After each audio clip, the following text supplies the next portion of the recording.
tassa bhagavato arahato sama sambuddhassa. Namo tassa bhagavato arahato sama sambuddhassa. Namo tassa bhagavato arahato sama sambuddhassa. Baik, selamat malam para upasaka upasika sekalian. Kita bertemu lagi di kelas Abhidhamma ya. Jadi di dua kelas yang kemarin kita sudah belajar tentang kelompok pertama dari faktor-faktor mental atau cetasika, yaitu kelompok yang disebut apa? Anya, semana, cetasika. Ada berapa cetasika?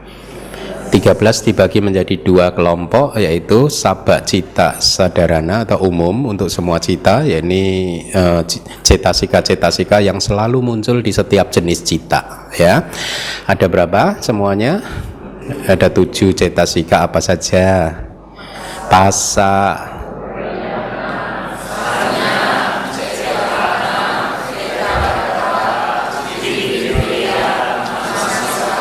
bagus ya. Jadi ketujuh itu adalah cetasika yang selalu muncul di semua jenis cita. Dia merupakan faktor yang membentuk proses kognisi, faktor utamanya ya, kognisi untuk mengenali objek. Kemudian kelompok yang kedua adalah 6 cetasika yang disebut pakin naka cetasika atau cetasika yang sesekali muncul. Itu artinya tidak selalu muncul bersama dengan cita, dia hanya muncul dengan cita-cita tertentu aja, kesadaran-kesadaran tertentu saja ya. Tetapi termasuk di kelompok anya semana karena apa? Kelompok universal karena apa? Dia secara moral dia netral kan sesungguhnya kan. Dia bisa menjadi kusala kalau dia bergabung dengan cetasika kusala atau cetasika yang baik. Kalau dia muncul bergabung dengan cetasika akusala yang kita pelajari malam hari ini, cetasika yang tidak baik, maka kualitasnya jadi ikut-ikutan tidak baik ya. 6 cetasika sesekali adalah apa saja?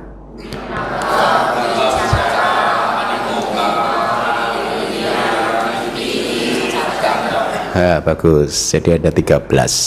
Nah, malam hari ini kita akan mempelajari kelompok yang berikutnya, yaitu yang disebut akusala cetasika ya. Jadi ini adalah faktor-faktor mental yang tidak baik ya. Kalau kita berbicara tentang kama buruk, maka kama buruk ini sesungguhnya ya karena keterlibatan dari 14 akusala cetasika ya, satu atau bahkan beberapa dari kelompok-kelompok akusala cetasika. Mari kita lihat apa yang dikatakan oleh kitab Abhidhamma Sanggaha. Silahkan dibaca nomor 1.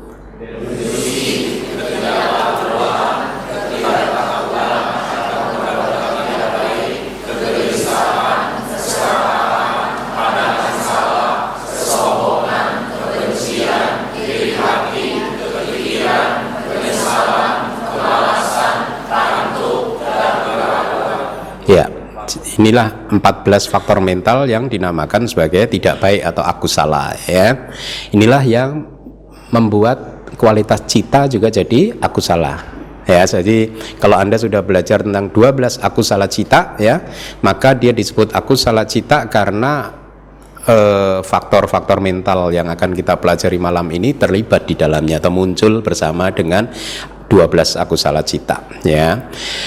Bahasa palinya saya akan ikuti saya. Moha, ahirika, anotapa, uddaca, loba, titik, mana, dosa, isa, macarya, kukuca, tina, mida, wicikicca. Nah, ke-14 faktor mental inilah ya, bahasa Palinya saya cenderung Anda menghafal bahasa Palinya saja ya, supaya nanti Anda tidak bingung, karena kadang terjemahan satu dan guru lainnya berbeda ya. Jadi dari ke-14 cetasika ini akan dibagi menjadi beberapa kelompok. Anda sudah mengenal 3 akar yang tidak baik kan, tiga akar kejahatan apa saja? Loba, dosa, moha. Nah, di dalam 14 ini pun ada loba, dosa, moha, tetapi posisinya agak berbeda. Jadi dimulai dari moha dulu, karena ini yang paling akar dari samsara, akar dari kama, yang sulit sekali untuk dilepas, dilenyapkan. Kemudian yang kedua adalah akar samsaranya adalah loba atau tanha sih sebenarnya ya. Jadi kelompok moha, kelompok loba, kelompok dosa, ini ada semua. Jadi dalam 14 cetasika ini dibagi menjadi 4 kelompok ya. Yang pertama adalah moha catuka atau kelompok 4 yang diawali oleh moha nanti ya. Jadi moha, ahirika, anotapa, udaca. Kemudian yang kedua adalah kelompok loba ya, atau loba tri itu biasanya disebut. Artinya kelompok 3 yang diawali dengan loba, yaitu loba, didik, mana. Kemudian ada lagi dosa catuka atau kelompok 4 yang dimulai dengan dosa, yaitu dosa, isa, macarya, kukuca. Kemudian kelompok yang terakhir adalah 3 kelompok yang terakhir disebutnya gitu, yaitu tina, mida, dan wicikica. Nah, tidak sulit sebenarnya untuk menghafal ya. Jadi Anda pahami dari 14 cetasika dibagi menjadi 4 kelompok. Apa saja tadi? Moha catuka atau kelompok 4 yang diawali dengan moha. Kemudian loba tri, kelompok 3 yang dimulai dengan loba.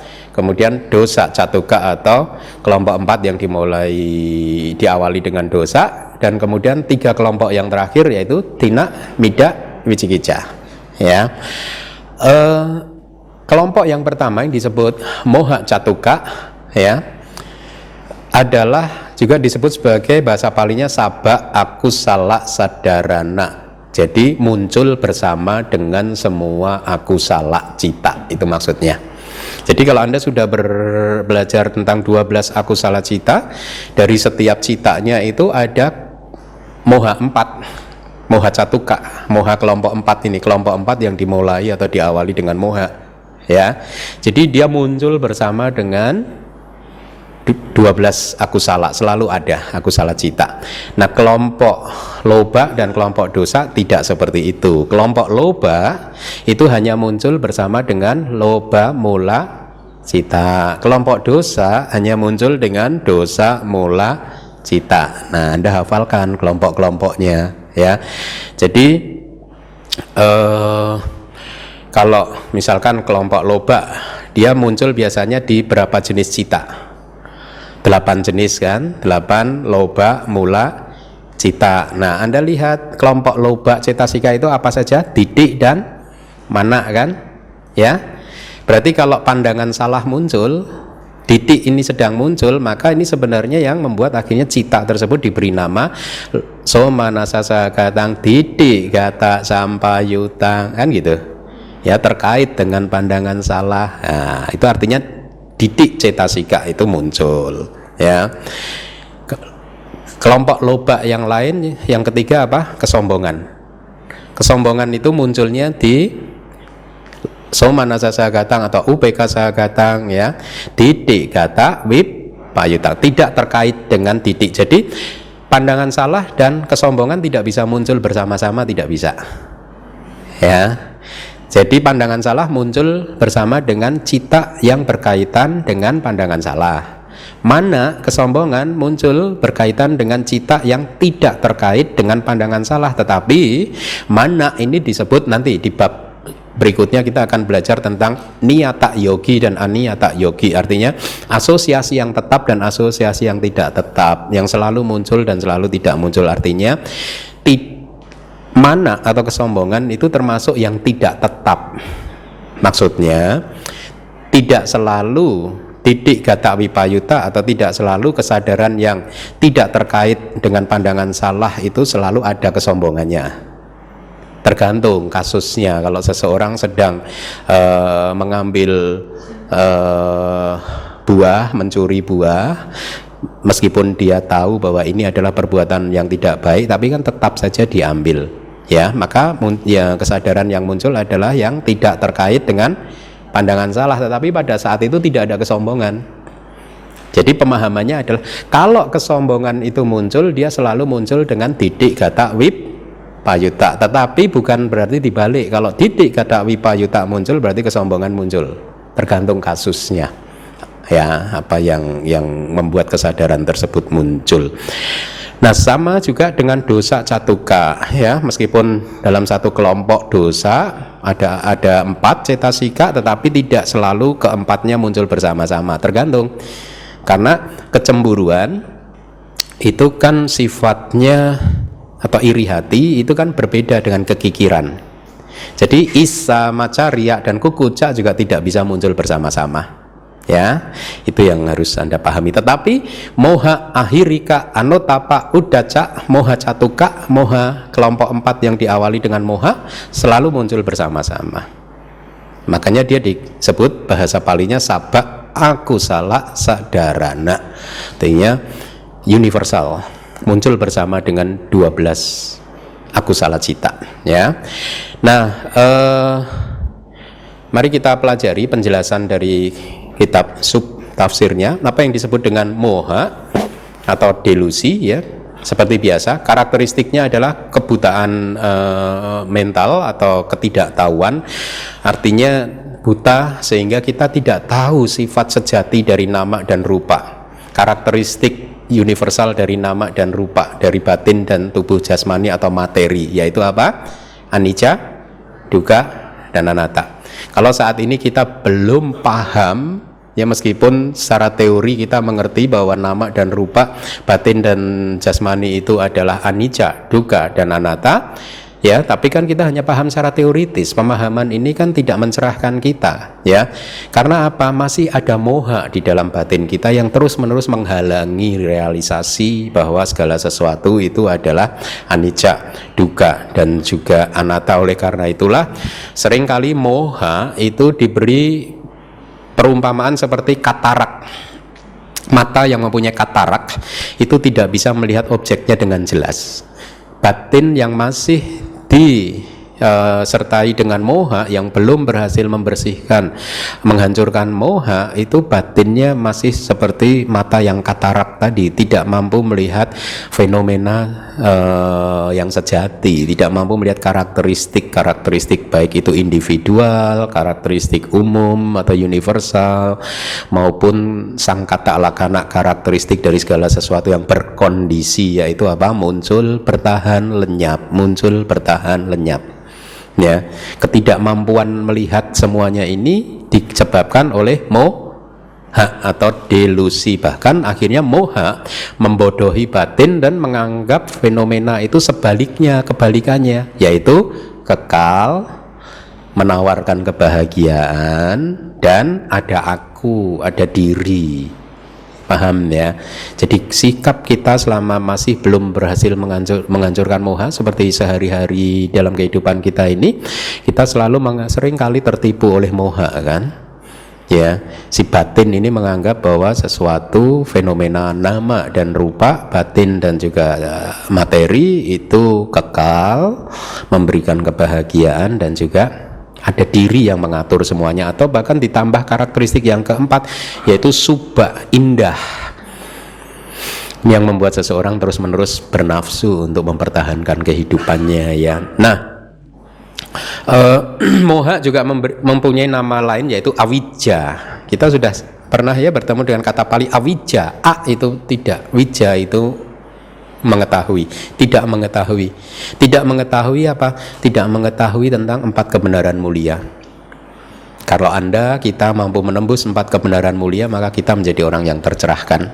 Ketidakmampuan kita untuk mengamati atau merealisasi 4 kebenaran mulia, ini yang disebut sebagai avijja.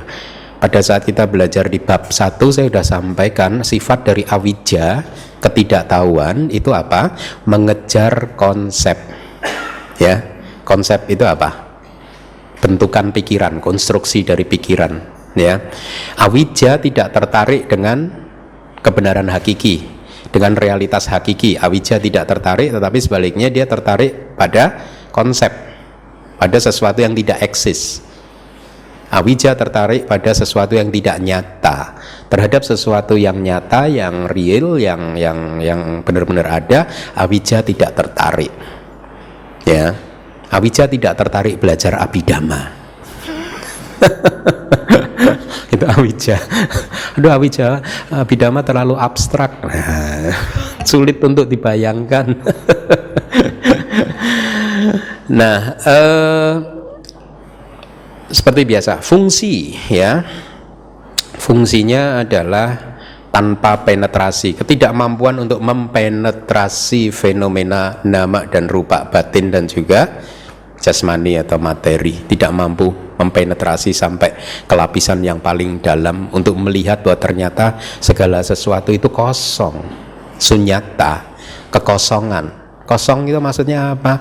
Bukan berarti kosong itu tidak ada apa-apa, kosong tidak, bukan. Kosong itu artinya ada sesuatu, ya, karena cita dan cetasika itu adalah wujud, realitas ada, tetapi dia kosong. Maksudnya kosong apa? Kosong dari kekekalan, kosong dari kebahagiaan, kosong dari adanya diri, kosong dari segala sesuatu yang bersifat indah atau subha. Itu yang dimaksud dengan sunyata menurut aliran Theravada, ya. Nah, jadi itu fungsi moha membuat kita tidak mampu mempenetrasi nama dan rupa. Perwujudannya atau manifestasi yang muncul pada saat kita bermeditasi adalah ketiadaan dari kecenderungan batin yang baik atau menyebabkan kebutaan mental. Jadi perwujudannya adalah batin tidak mau untuk melakukan sesuatu yang baik, itu yang dimaksud ya. Batin cenderung untuk melakukan hal-hal yang tidak baik, ya, itu yang dimaksud perwujudannya. Misalkan malas, ya, kemalasan itu kan tina mida, kemalasan rasa kantuk itu kan hal yang tidak baik, karena ada dorongan dari moha, ya. Kebutaan mental tadi sudah saya sampaikan, yaitu akhirnya tidak mampu melihat bahwa segala sesuatu itu sesungguhnya adalah anicca, dukkha, anatta, dan yang keempat apa? Asubha, tidak indah, tidak cantik. Asubha, A-S-U-B-H-A, ya. Nah, kemudian sebab terdekat kemunculannya adalah perhatian yang tidak bijaksana. Bahasa palinya ayoniso manasikara. Kebalikannya adalah perhatian yang bijaksana. Ini saya harap Anda mulai menghafal ini. Perhatian yang bijaksana atau bahasa palinya yoniso manasikara itu adalah memperhatikan bahwa segala sesuatu itu adalah anicca, dukkha, anatta, asubha. Tidak indah, tidak cantik. Ya.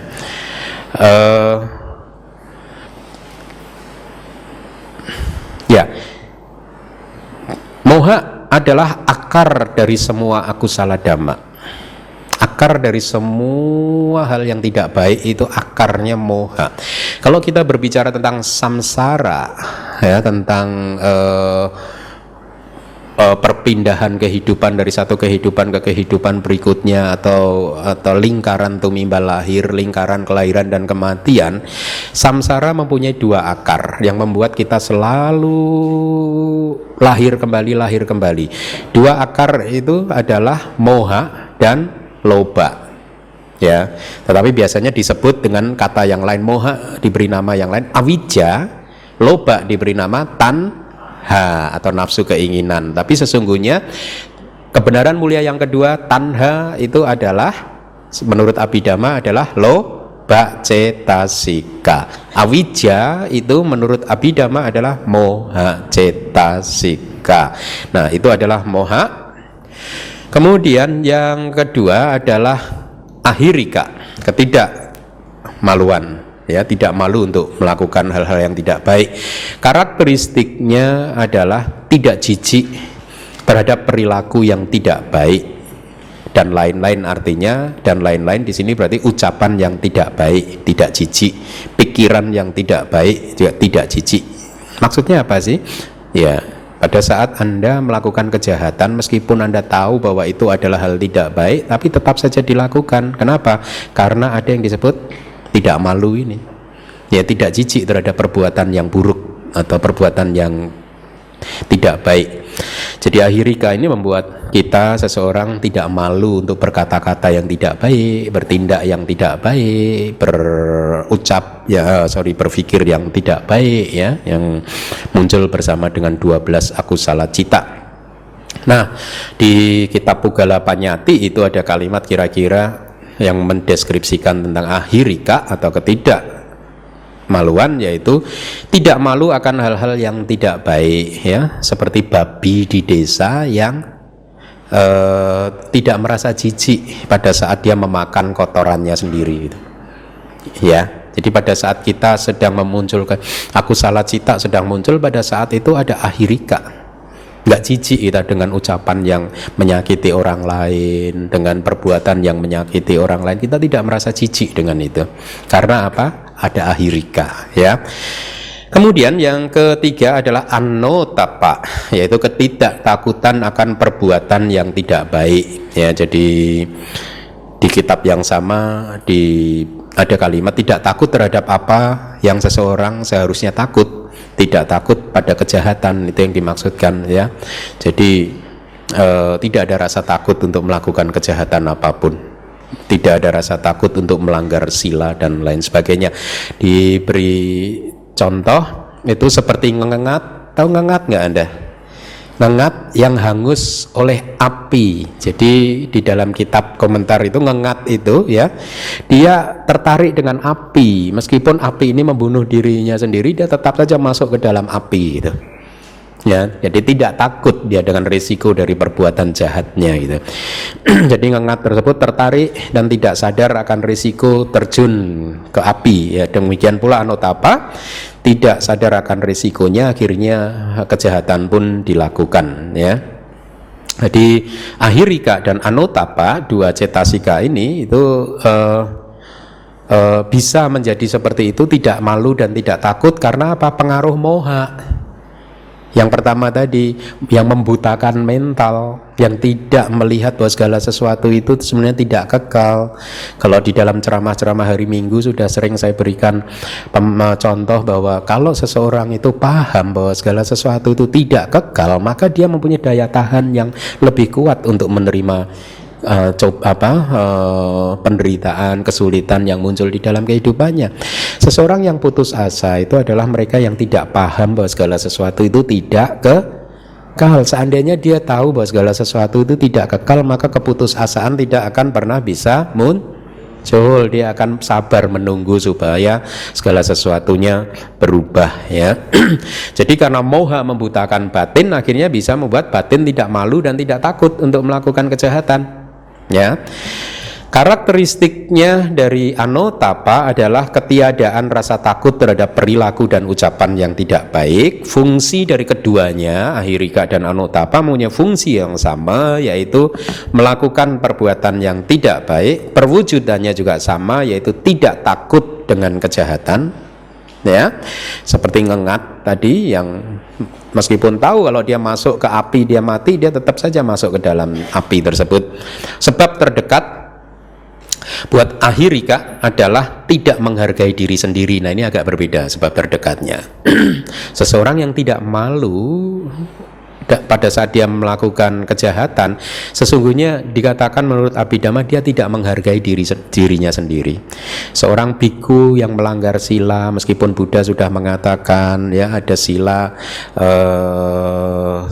banyak sekali, ya, peraturan-peraturan disiplin monastik, tetap saja dilanggar. Maka pada saat itu dia sudah tidak menghargai dirinya sendiri.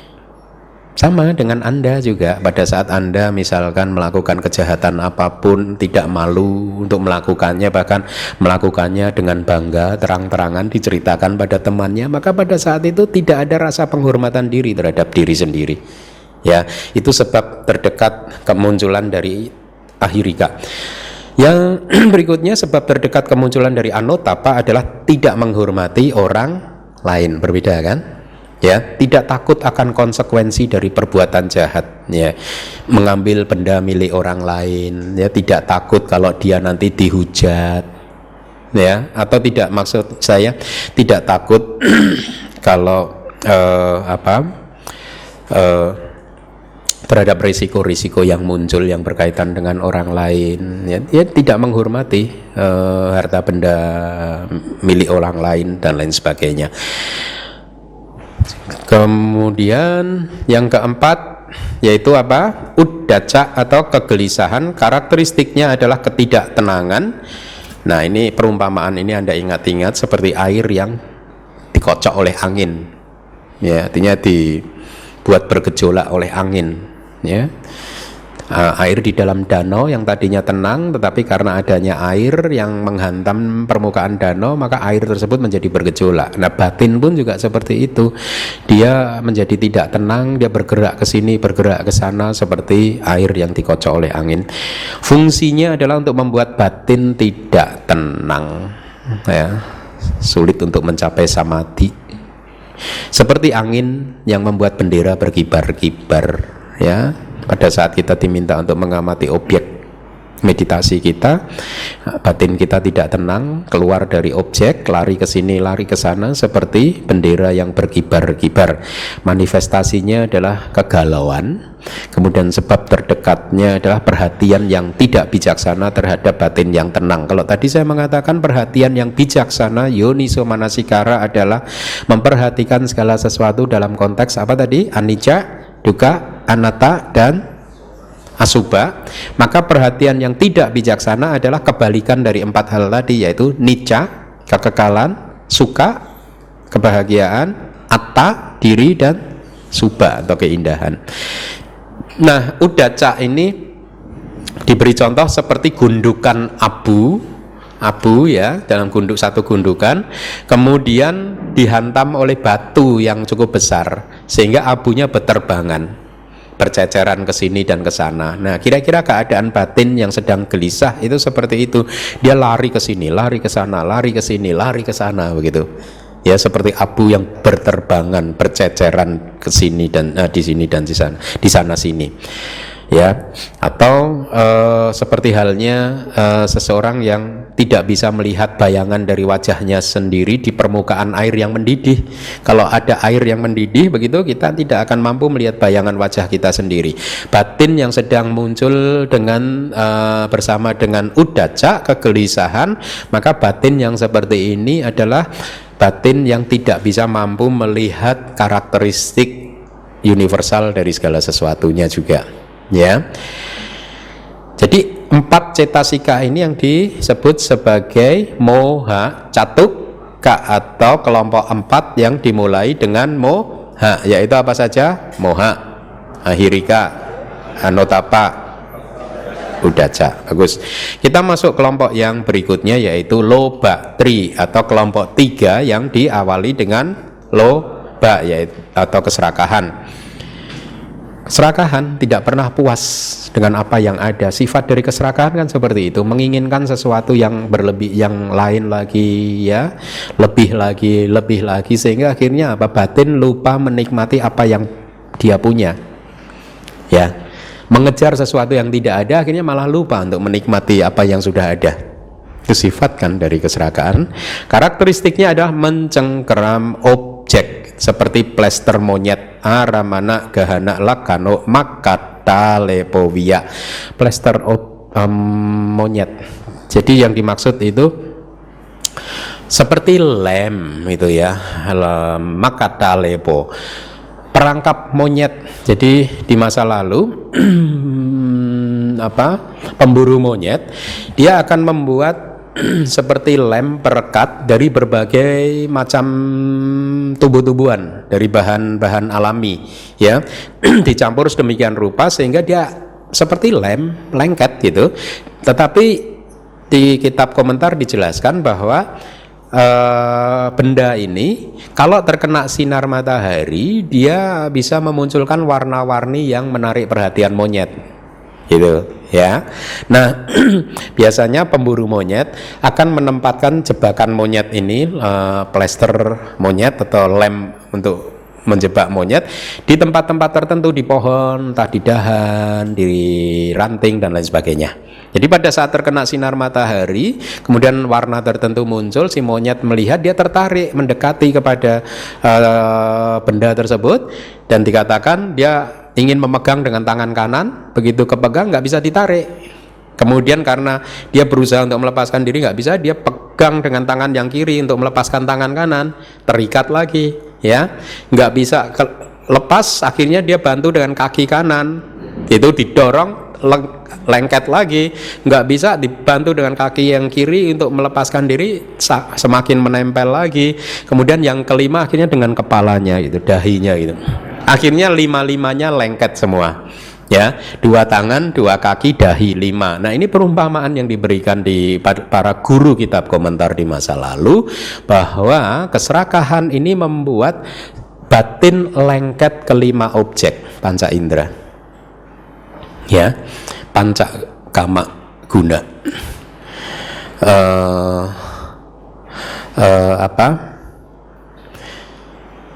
objek mata, objek telinga, objek hidung, objek lidah, kemudian objek kulit sentuhan, ya.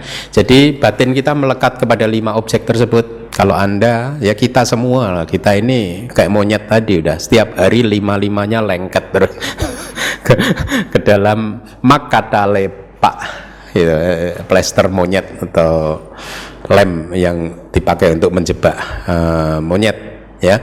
Fungsinya adalah untuk melekatkan, ini maaf kurang ya, melekatkan seperti daging yang dilempar ke wajan yang panas, ya. Kemudian manifestasinya tidak mau melepaskan. Jadi lihat, pada saat Anda sedang bernafsu mengejar sesuatu, kira-kira karakteristik fungsi manifestasinya seperti itu enggak? Ya, jadi Anda kontemplasikan terus pengetahuan abhidhamma Anda, ya. Cara terbaik pada saat Anda menderita karena loba itu, cara terbaiknya apa? Lepaskan. Lepaskan, seperti kalau dalam perumpamaan yang pernah saya sampaikan, monyet yang mengambil pisang itu kan, ya, lepaskan sehingga dia bisa keluar. Ya. Nah, manifestasi tidak mau melepaskan, sebab terdekatnya adalah karena batin melihat ada kenikmatan di dhamma 5 tadi, yang menurut batin, hati, pikiran kita akan bisa memberikan kebahagiaan, tapi tidak tahu bahwa sesungguhnya itu hanyalah akan menghasilkan kemelekatan atau keterikatan, ya. Nah, kelompok loba ada 3 tadi, apa saja? Loba, titik, mana. Loba mempunyai nama lain, yaitu kadang disebut sebagai tanha atau nafsu keinginan. Nah, tanha, mana, titik, urutannya berbeda, ya. 3 cetasika ini disebut sebagai papanca dhamma. Artinya apa? Dhamma yang memperpanjang samsara, ya, yang membuat kita, kelahiran kita bertambah terus, ya. Jadi yang memperpanjang kelahiran dan kematian kita itu 3 hal ini, yaitu apa tadi? Lobatri, atau bahasa sutanya sesungguhnya adalah tanha dibalik mana titik. Kalau abhidhamma loba titik mana, ya. Jadi ini penting saya informasikan, papanca dhamma yang memperpanjang kelahiran dan kematian, memperpanjang jumlah kelahiran dan kematian, ya. Seseorang yang tercerahkan pada saat dia mencapai sotapanna, maka jumlah kelahiran dan kematiannya berkurang sehingga hanya menjadi berapa? Maksimal 7 kali saja, tidak ditambah lagi, ya.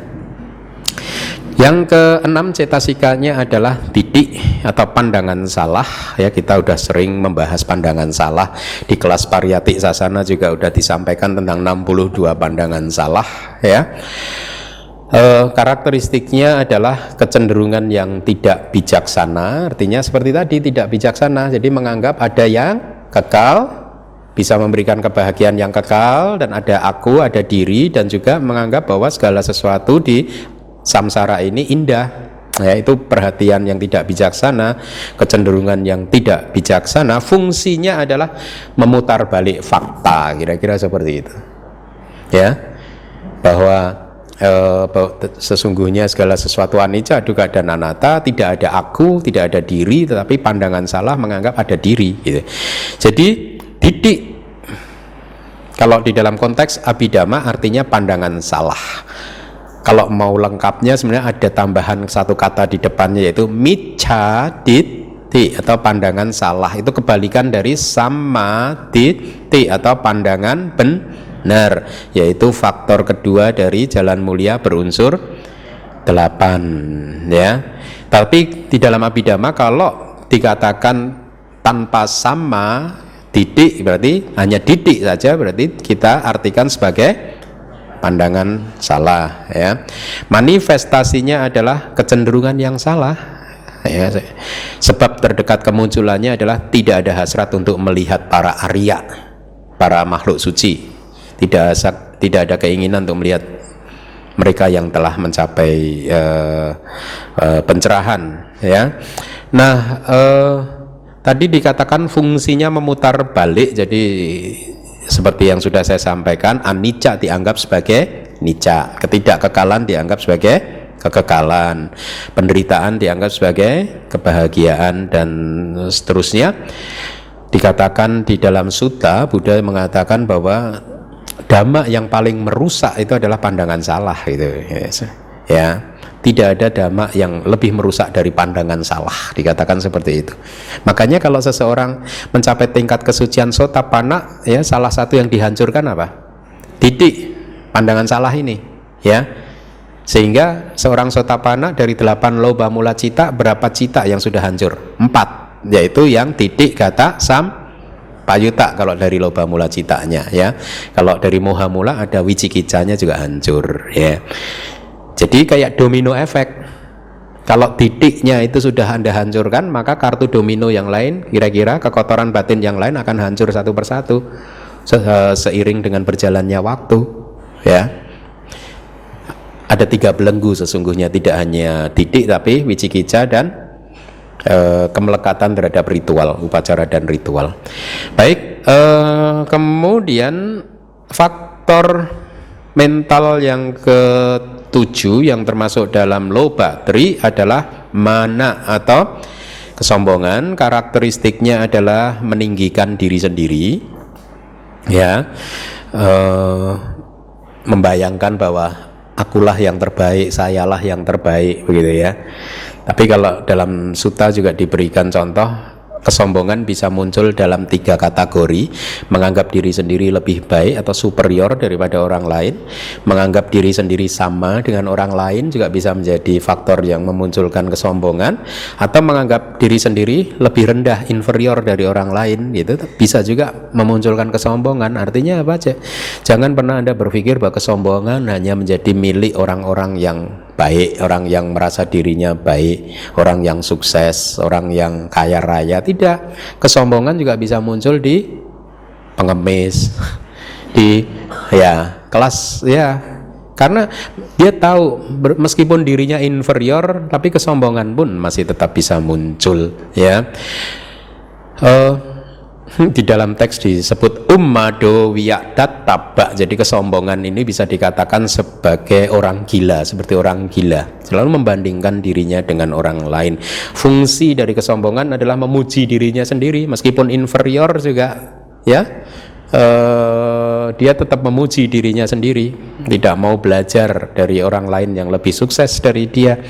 Kemudian manifestasinya adalah hasrat untuk menonjolkan diri, seperti bendera yang berkibar-kibar. Dia menonjolkan dirinya sendiri.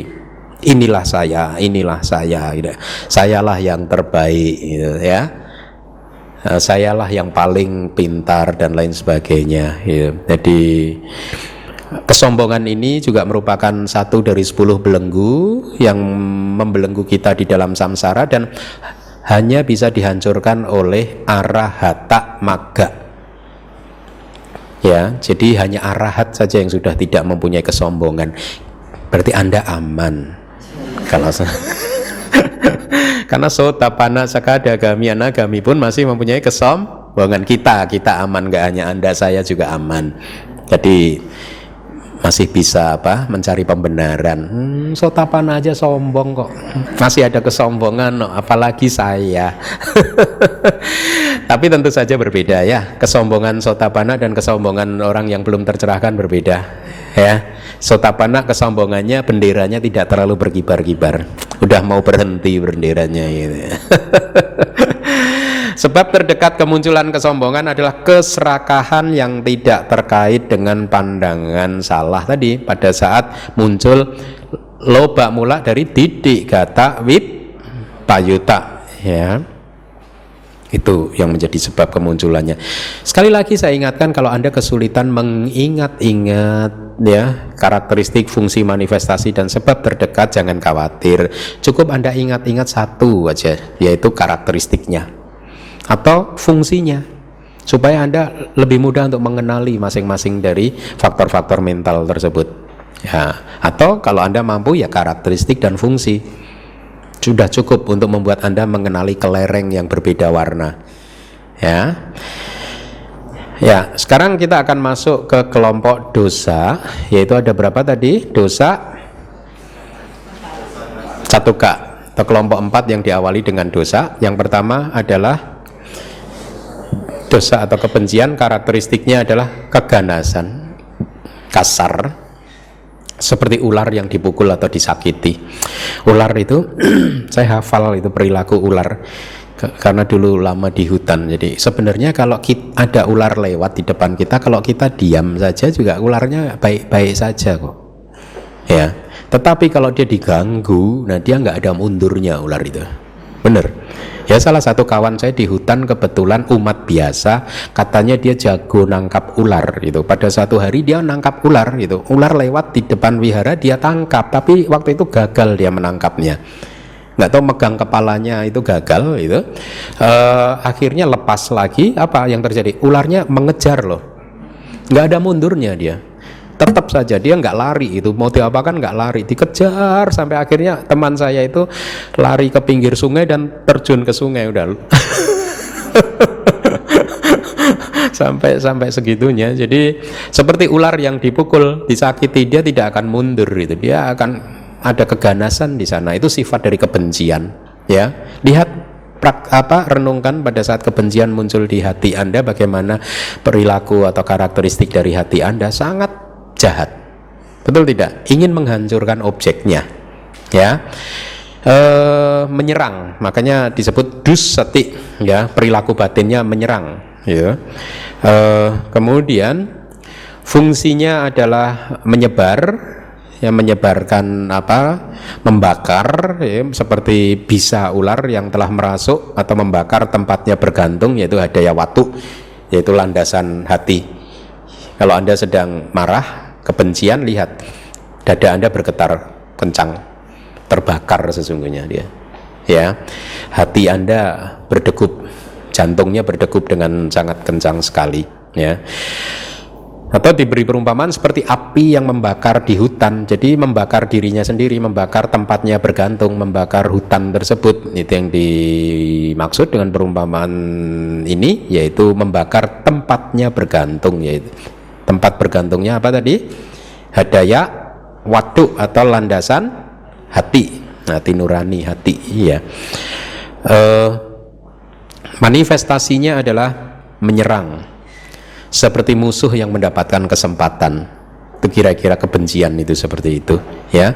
Sebab terdekatnya adalah landasan kemunculan dari kemarahan ya, seperti air seni bercampur dengan racun. Nah, kita ketemu lagi dengan perumpamaan ini. Landasan kemunculan dari kemarahan itu apa saja? Di bab pertama udah belajar belum kita? Ada 9 ya, ingat nggak?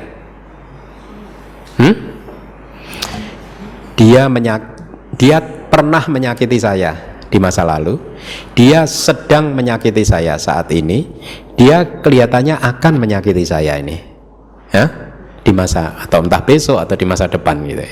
Atau dia telah menyakiti sahabat saya di masa lalu, dia sedang menyakiti sahabat saya, atau dia kelihatannya akan menyakiti sahabat saya. Nah, maka kemarahan bisa muncul. Ya, 6. Kemudian 3 yang terakhir apa? Dia kayaknya baik terhadap orang yang saya benci. Di masa lalu itu dia sahabatnya musuh saya ini, maka saya harus benci dia juga. Ya, atau dia ini ternyata temenan baik sama orang yang saya nggak suka ya. Akhirnya kebencian terhadap orang tersebut bisa muncul. Kemudian yang ke-9 adalah sepertinya dia baik nih nanti sama orang yang saya benci ini. Nah, ya. Jadi 9 landasan kemunculan dari kemarahan, itu sebab terdekatnya. Jadi pada saat bertemu maka seperti air seni bercampur dengan racun, sangat merusak. Ya, itu yang dimaksud. Kemudian cetasika yang ke-9 adalah issa, iri hati. Karakteristiknya adalah iri hati atau cemburu atas kesuksesan atau kebahagiaan atau kekayaan orang lain. Lihat ya, jadi renungkan terus, amati kualitas batin Anda bagaimana pada saat iri hati itu muncul ya. Kita tidak suka melihat orang lain yang sedang bahagia, tidak suka melihat kesuksesan orang lain ya. Lihat perasaannya apa pada saat kecemburuan ini muncul, iri hati ini muncul. Domanasa, karena ini kelompok dari dosa cita ya, dosa mula cita. Perasaannya tidak nyaman ya. Kemudian fungsinya adalah tidak menyukai kebahagiaan mereka ya. Kita ini kadang ini tidak konsisten. Padahal setiap kali kita mengucapkan doa kan, semoga semua makhluk ditambahin kecuali dia. Sebenarnya kalau kita benar-benar mengharapkan semua makhluk bahagia, pada saat kita melihat ada teman kita bahagia kan harusnya udah beban kita hilang 1 ya. Oh, berarti saya tinggal mendoakan 5 miliar, 6 miliar kurang 1 manusianya. Tapi ada aja pada saat kita melihat orang lain sukses bahagia malah ada kebencian di sana, ada iri hati di sana ya. Manifestasinya membuang muka. Jadi pada saat melihat orang tersebut dia akan membuang mukanya, nggak mau melihat gitu. Kenapa? Nggak tahan. Nggak tahan gitu. Karena ini masuk dalam grup dosa, kebencian, menolak kan, menolak objek kan. Sifat dari dosa kan menolak objeknya, menghancurkan objeknya, kelompok dosa. Kalau sifat dari kelompok loba apa? Mencengkeram, menggenggam objek. Beda kan? Ya, jadi membuang muka gitu.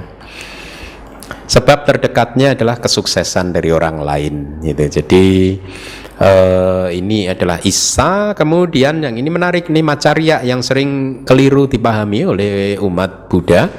Kekikiran itu sering seseorang memahaminya sebagai Anda mempunyai katakanlah uang 10.000 dan Anda tidak mau membagi, maka itu disebut kekikiran kan? Betul tidak? Anda punya uang 10.000, kemudian melihat ada pengemis yang membutuhkan uang dan Anda tidak mau berbagi. Nah, ini yang dianggap sebagai kekikiran. Tetapi macarya kita terjemahkan sebagai kekikiran tidak seperti itu. Saya punya uang 10.000 dan saya tidak ingin semua orang yang lain juga punya uang 10.000. Saya ingin hanya saya aja yang punya uang 10.000. Itu yang dimaksud macarya. Beda kan? Kalau tadi Anda punya uang 10.000 dan Anda tidak ingin membaginya kepada teman Anda, maka itu adalah loba, kemelekatan ya, keserakahan, bukan kekikiran, bukan macarya ya. Macarya itu kelompoknya dosa. Ingat, kelompok kebencian, ada perasaan tidak suka. Jadi kalau saya ini seperti saya guru abidama, saya tidak ingin nih semua orang di Indonesia bantainya siapanya, saya nggak ingin ada guru abidama di Indonesia. Itu yang disebut macarya, dhamma macarya. Saya ingin hanya saya saja yang dikenal sebagai guru abidama di Indonesia. Jadi bukan kepikiran dalam artian tidak mau berbagi ya, Anda tahu ya. Kenapa? Anda pahami bahwa macarya termasuk dalam kelompok loba atau dosa. Dosa berarti perasaan yang menyertainya somanasa, upeka atau domanasa. Ya, begitu cara mengaplikasikannya ya. Karakteristiknya adalah menyembunyikan kesuksesan atau kekayaannya, baik yang sudah didapatkan atau hendak didapatkan. Nah, para bisnismen Anda yang suka berbisnis itu, kira-kira, wah saya kayaknya mau dapat proyek ini nih. Ya, terus langsung, jangan ngomong-ngomong dulu ya, udah. Jangan sampai orang lain tahu ya, kita kejar aja sendirian gitu. Jangan sampai kena orang lain ya. Nah, itu macaria. Baik yang sudah didapat atau hendak didapat. Fungsi dari macaria adalah tidak ingin membaginya dengan orang lain. Artinya tadi keberuntungannya tidak ingin dibagi dengan orang lain. Saya yang ahli abidama, jangan sampai orang lain juga ahli abidama. Makanya kalau saya ngajar pada Anda, ada yang saya umpetin, kuncinya saya umpetin gitu. Saya nggak mau bagi supaya Anda nggak paham abidama seperti saya gitu. Misalkan seperti itu ya, bukan karena tidak mau membaginya, tapi semata-mata karena saya tidak ingin Anda pinter abidama aja. Paham ya? Beda. Manifestasinya adalah menyeringai sangkocena pacupadanang, atau ketakutan untuk berbagi ya, ketakutan, perasaannya domanasa ya, bukan somanasa atau upeka. Tokatu kancu kata pacupadanang wa ya. Jadi sebab terdekatnya adalah kekayaan atau kesuksesan, keberhasilan yang dimiliki oleh dia ya. Jadi sekali lagi, macaria itu masuk dalam kelompok loba atau kelompok dosa. Berarti sifatnya Anda sudah paham ya. Ya. Ada, kalau di dalam sutta itu disebutkan ada 5 jenis macaria ya, yaitu awasa macaria, kekikiran yang berkaitan dengan tempat tinggal atau wihara. Kalau biku, saya ingin wihara saya yang terbesar, saya tidak ingin wihara yang lain sebesar wihara saya. Nah itu macaria juga, awasa berkaitan dengan tempat tinggal. Kemudian yang kedua adalah berkaitan dengan kula atau keluarga atau umat. Saya ingin menjadi satu-satunya biku yang mempunyai murid terbanyak. Saya tidak ingin biku lain mempunyai murid sebanyak saya. Saya tidak ingin biku lain mempunyai donatur sebanyak saya. Saya ingin donatur seluruh Indonesia datang ke DBS. Jangan, saya nggak mau datang ke tempat lain. Makanya saya tidak ingin umat-umat pergi ke wihara lain. Biar umat-umat pergi ke sini. Kalau wihara lain penuh umatnya, saya merasa sakitnya tuh di sini. Sifat dari macaria kan sakitnya tuh di sini gitu. Kula. Kemudian macaria yang berikutnya adalah berkaitan dengan laba, keuntungan. Ya, kalau saya mendapatkan donatur yang baik, yang sangat murah hati, dermawan yang murah hati, ya itu tadi. Saya ingin itu hanya untuk saya saja, jangan sampai yang lain juga menikmati hal yang sama. Kemudian yang berikutnya wana, kerupawanan, ya.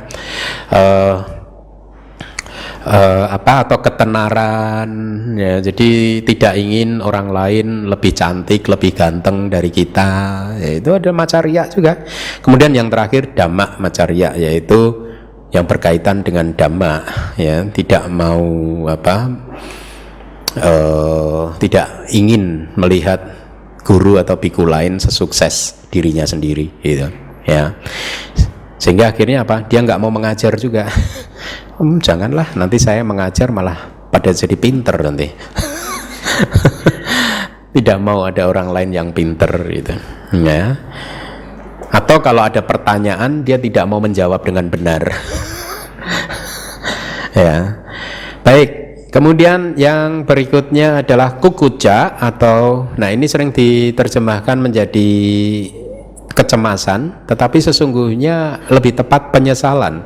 Karena kukuca itu munculnya dari masa lalu. Artinya ada dua perbuatan yang kita lakukan di masa lalu, itu bisa menjadi sebab kemunculan dari penyesalan, atau perbuatan baik yang gagal kita lakukan. wah sebenarnya kemarin saya harusnya bermeditasi ya, tetapi saya malah tidak memakainya untuk meditasi, sehingga akhirnya memunculkan penyesalan ya. Jadi kukucak kita terjemahkan sebagai penyesalan, bukan kecemasan atau cemas, khawatir, kekhawatiran ya. Karakteristiknya adalah penyesalan yang muncul di belakang hari, kemudian fungsinya adalah meratapi perbuatan yang sudah dilakukan atau meratapi perbuatan yang tidak dilakukan di masa lalu. Paham nggak? Aduh kenapa gitu, saya dulu nggak jadi biku aja, nah, kenapa saya nggak jadi bikuni aja dulu, bener juga ya, udah keburu nih, ada belenggunya ini. Sekarang udah susah bergerak. Nah ada kukucak di sana kan. Manifestasinya penyesalan, sebab terdekatnya adalah perbuatan yang sudah dilakukan maupun perbuatan yang seharusnya dilakukan tapi dia tidak melakukannya ya. Jadi berkaitan dengan perbuatan di masa lalu. Nah tadi di awal saya katakan bahwa Isa, Macarya dan kukucak itu munculnya satu persatu, tidak bisa muncul bersama-sama. Karena apa? Objeknya berbeda-beda kan? Kecemburuan, iri hati, Isa ya, iri hati, objeknya apa? Kesuksesan orang lain kan? Macarya, objeknya kira-kira apa? Kesuksesan diri sendiri, kira-kira seperti itu. Kukucak objeknya apa? Perbuatan yang dilakukan di masa lalu atau tidak dilakukan di masa lalu. Jadi Isa, Macarya, kukucak itu tidak bisa muncul bersama-sama. Tetapi kalau salah satu dari mereka itu muncul, selalu saja muncul bersama dengan dosa ya. Karena dosa adalah akar dari akusala, dari dosa mula cita. Dia selalu ada. Tapi Isa, Macarya dan kukucak tidak selalu ada. Baik, jadi dengan demikian maka selesailah kelas kita malam hari ini.